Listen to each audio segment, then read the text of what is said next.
Hey everybody, it's Charlie from Daily Motor, and today we've got the sound system demo on the 2023 BMW 8 Series and its 16-speaker Harman Kardon audio system.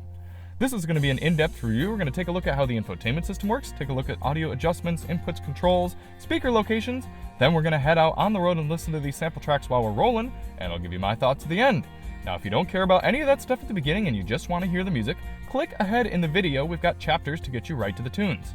And I recommend listening with headphones so you can hear exactly what I hear in the driver's seat. Before we get started, let's hop out and take a look at it. For those of you who haven't noticed from all of the badging, this is the M8 Competitions, top dog BMW 8 Series, but I think the sound system should apply to the 840 and 850i's as well, at least in coupe form. The Grand Coupe may sound a little different. Gosh, look at how good this thing looks here in this Imola red. Nice and clean. I have enjoyed driving this thing around. It's such a beautiful car. So if you do want to see more on it, check the link in the description. I'm going to be doing a little DM review as well. Now, we always do these tests with lossless, uncompressed WAV files on a USB stick plugged directly into the system, and high-quality Roland binaural microphones in both of my ears, giving you the most realistic audio system demo on YouTube. We also do the test with the sound settings set to their factory default, so let's take a look at those now. This is still rocking iDrive 7, a little bit older version of BMW's Infotainment, but I still quite like it. It's almost like I have to have a learning curve back from iDrive 8, but it's a very easy system to use, and I'm not mad that it hasn't been updated. A lot more physical controls here. We are in the sound screen now, so let's go over here to sound settings. I should note that this is controllable by either a touchscreen that works when you're both static and moving, and then also a rotary knob here. When I'm driving, I do really like to use the rotary knob. BMW's is one of my favorites to use.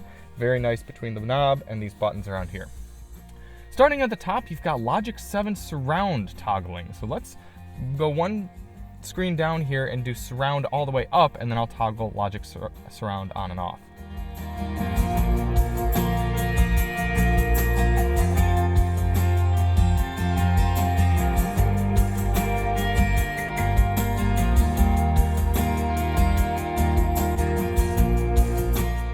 Not a big fan of Logic 7 surround. That adds a lot of hollowness and artificialness to the music, but I will admit, when I'm cruising along listening to music a little easier, it is fun to kind of have that enveloped sound, especially in a smaller vehicle like this coupe. Below that, you have adjustments for treble and bass. Let's go through those.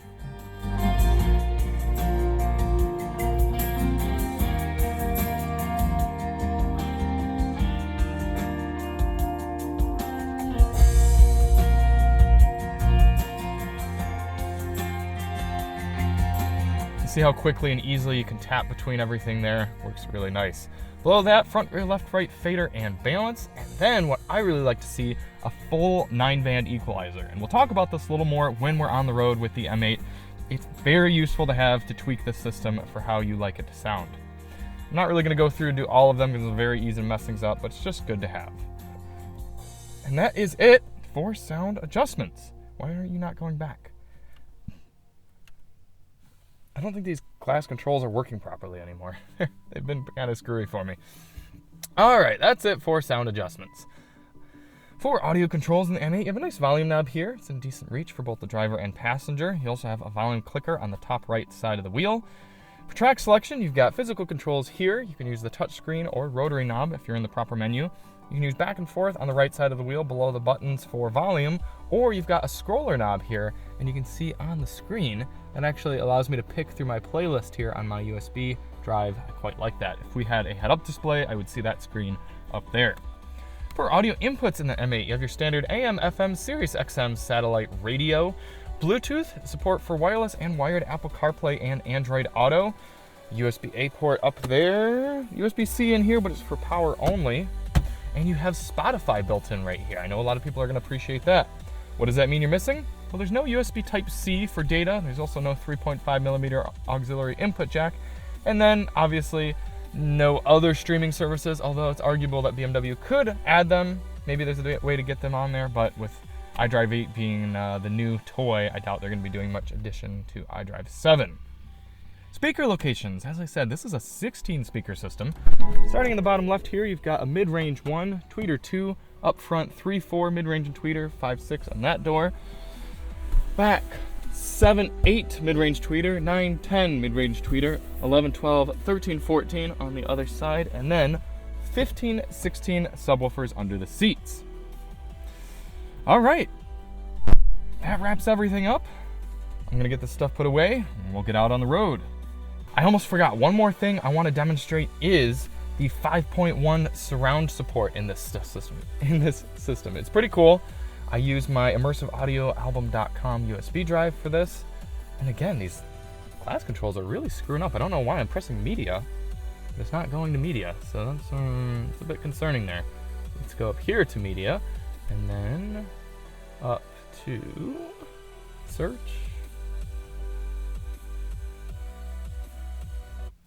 So this track is actually going to show how 5.1 surround sounds in this car.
Welcome to the Immersive Audio Album Channel Configuration Test. Left. Center. Right. Left surround. Right surround. The Immersive Audio Album Channel Configuration Test is now complete. Hej då! So you see BMW actually does do proper 5.1 surround, and when we heard those rear channels, they were only coming from those back speakers, and when we heard the LFE channel, you could probably barely hear it in the headphones because it's only coming out of the seats underneath me. That is proper 5.1. Now I do want to say real quick, I currently have the sound settings of the system set to what I think make it sound better. I wanted to just leave them the way they are now because I have them a little bit dialed in after listening to the system for a while.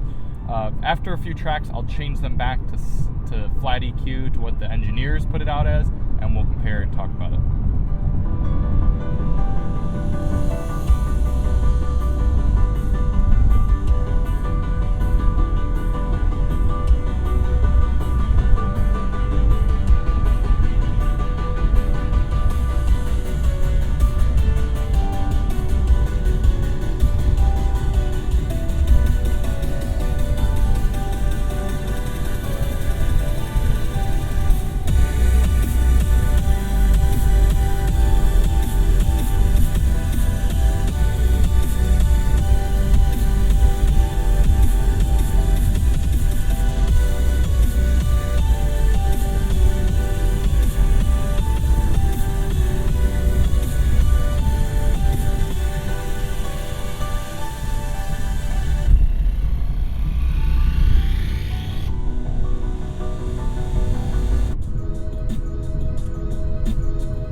the 3 Series, the 4 Series, and the 5 Series also plagues this system. I don't understand who was tuning these sound systems, especially the Harman Kardons, during kind of this generation of BMWs getting produced, but there's way too much of this mid-range hollowness coming through. You hear it in every snare drum hit.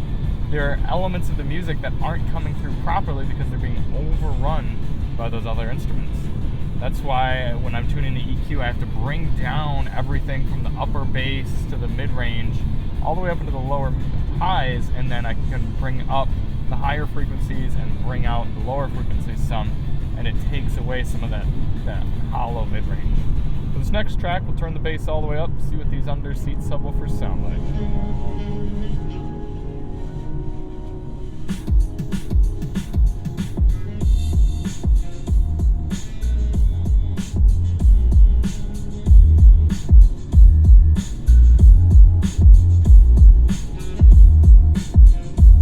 From the driver's seat, pretty good. You're not getting a good amount of mirror shakeage because ultimately I'm just hearing it more centered on myself rather than a whole window shattering, car enveloping bass sound.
Quick side note, for any of you who haven't gotten to witness it before, this is BMW's Driving Assist Plus, which is really cool. Below 40 miles per hour, it'll actually drive the car for me. So you can see I've got these green lights on the wheel. I don't have to touch the steering wheel as long as I'm paying attention, looking at the road, and all the way up to 40 miles per hour. So I can get through this apparently really large traffic jam that I didn't realize was happening. A bit unfortunate, but the car's going to take care of it for me. So let's keep testing.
Wrapping up my thoughts on the Harman Kardon sound system here in the BMW 8 Series.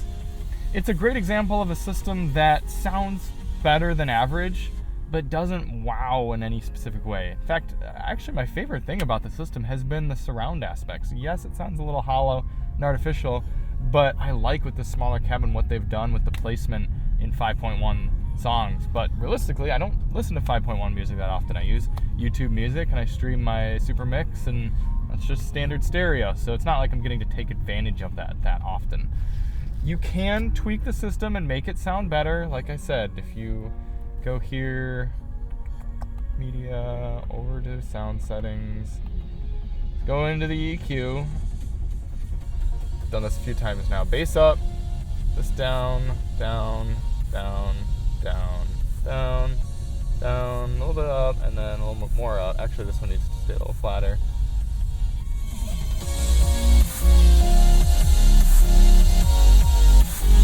It does help balance things out a bit, but I'm still going with a B for the system. It's fine. You'll enjoy it. It's good enough, but certainly doesn't befit a $160,000 car, and you're gonna get quite a better system from something from Mercedes, the Burmester systems. Thank you all so much for watching. If you do want to see more on the BMW M8, check the link in the description for our drive review, and we'll see you on the next one. I'm Charlie from Daily Motor, and as always, drive on.